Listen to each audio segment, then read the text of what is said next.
สบายดีมื้อนี้อากาศร้อนเขาจิมาเฮ็ดน้ำมะนาวกินเนาะเดี๋ยวเขาเฮ็ดน้ำมะนาวกินแกงอากาศมื้อเข้า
สวยมา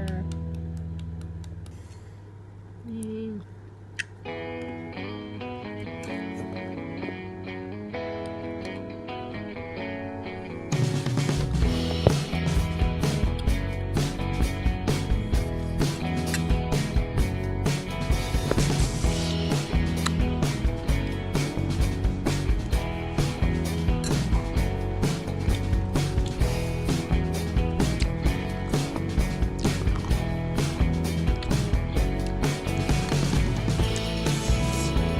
น่าตื่นเป็นหนุ่ม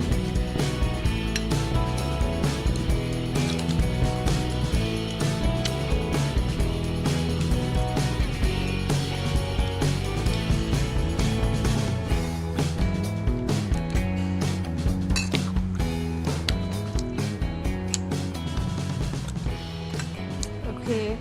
คลิปนี้เขามาทำนี้เดี๋ยวคลิปหน้าเขาจะกินนั่นเรือลงไปแล้วค่อยเจอกันไหม